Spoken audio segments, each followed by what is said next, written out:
Muhoozi Kene Rugaba munnamagye omutendeke era ng'ali ku ddaala erya jeneraali ate nga n'ekisinga byonna mutabani w'omukulembeze w'eggwanga ali mu ntebe Yoweri Kaguta Museveni nga we twogerera ye ssenkulu w'amagye g'eggwanga muyite CDF Chief of the Defence Forces mu ggye ly'eggwanga erya Uganda People's Defence Force so nga mu nsonga z'ebyobufuzi ye chairman w'ekibiina ekikyali ekigole ekimanyiddwa nga PLU Patriotic League of Uganda.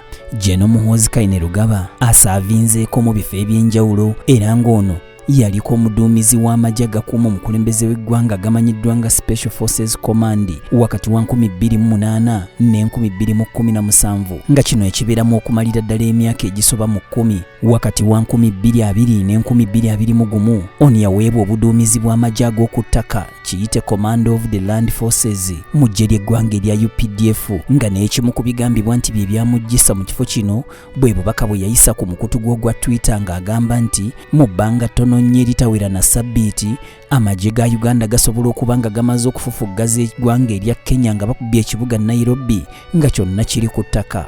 Ekintu ekyaleetera bannayuganda okubagana empawa nti ddala ono anaaba mukulembeze ki. Mu mwaka gwa 2017 Muhoozi yalondebwa okubeera omuwi w'amagezi owa pulezidenti. Abamu ne batandika okubijweteka nti ono ali mu kuteekebwateekebwa kubeera nga adda mu bigere bya kitaawe mu ntebe y'obukulembeze bw'eggwanga. Era bangi balowooza nti ono yagenda okujja okwesimbawo mu kalulu ka 2021 wabula ne bakubwa ekimmooni Pulezidenti Museveni n'akomawo ne yeesimbawo ng'ennaku z'omwezi 3 Desemba 2021 Uganda n'eggwanga lya Congo bakola omukago ogw'okufufuggaza abayeekera ba ADF mu kikwekweto kye bayita Operation Shujaa era nga Muhoozi yakikulemberamu. Muhoozi Kene Rugaba yazaalibwa ng'abaana abalala ng'ennaku z'omwezi 24 omwezi ogwapuli omwaka 1974 mu kibuga Dar es Salaam mu ggwanga erya Tanzania era nga kitaawe yali mu ntebe y'eggwanga Uganda Yoweri Kaguta Museveni.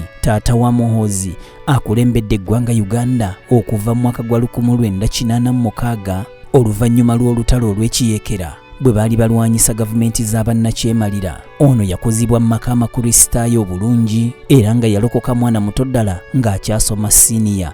Mu mwaka gwa 1999 Muhoozi yawasa mukyala we Charlotte Nankunda Kuteesa wabula ng'omwana bazadde be gwe baali baagaliza ebirungi yatandika emisomo gye mu ggwanga erya Tanzania n'atwalibwa ku Mountain Kenya Academy erisangibwa e Nyeri mu ggwanga erya Kenya.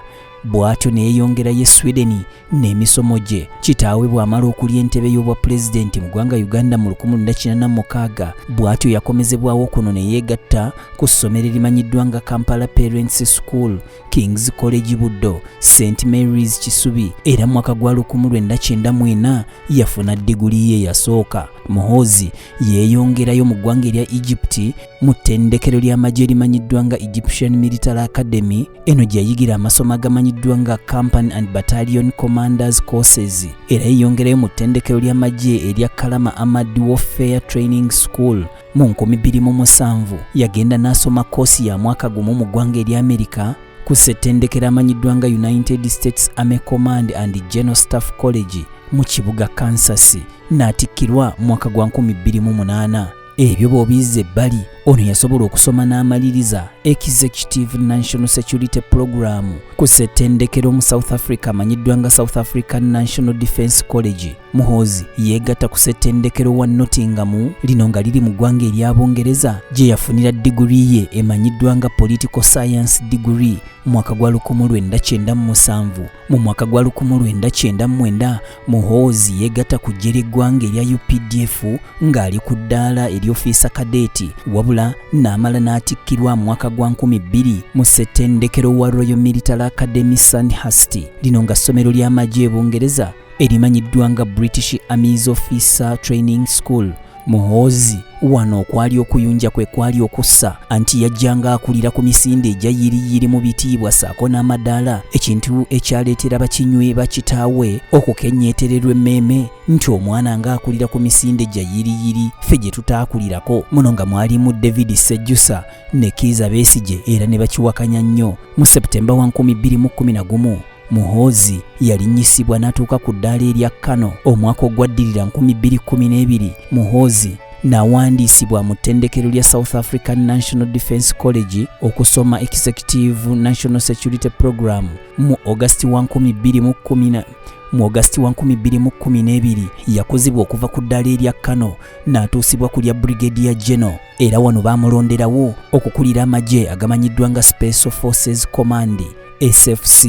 Mu mwaka gwa 2013 ne 2014 Muhoozi yali omu ku baduumizi ab'oku ntikko mu ggye lya UPDF muyite Senior UPDF Commanders abasindikibwa mu ggwanga erya South Sudan okuyambako gavumenti ya South Sudan mu lutalo lwe yalimu olwali lubaluseewo mu bitundu by'e Juba. Mu February wa 2019 Pulezidenti Museveni ono nga kitaawe wa Muhoozi yamukuza n'amutuusa ku ddaala erya Lieutenant General, lino nga lye ddaala mu Uganda eryokubiri mu bitiibwa by'amagye ng'oggyeko erya General. Naye nga bwe kiri nti zoolaga omulungi tezirwa, ng'ennaku z'omwezi 4 October Pulezidenti Museveni era yamukuza n'amutuusa ku ddaala erya Generali, bw'atyo n'amufuula omu ku batuuse ku ddaala lino erya 4 Star Generals nga muto ddala. Bingi nnyo ebiza ebibaawo mu bulamu bwa Muhoozi, omuli Muhoozi Project eno nga yawakanyizibwa nnyo Generali Daudi Sejjusa mu mwaka gwa 2013 nga bamulaba ateekebwateekebwa okubeera nga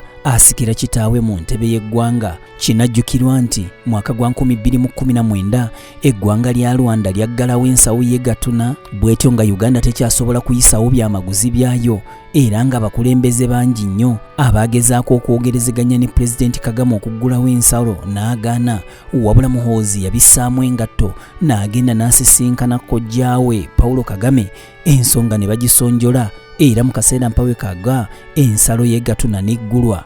So nga temu nsonga z'ebyobufuzi, Muhoozi yatandiseewo ekibiina kimanyiddwa nga PLU, Patriotic League of Uganda, era nga ye kabwejjuumira ye ssentebe waakyo mu ggwanga Uganda, era nga bangi bamutunuulidde ng'omukulembeze w'eggwanga addako. Nga bwe twogerera atemera mu gy'obukulu 50. Oyo ye Muhoozi Kainerugaba.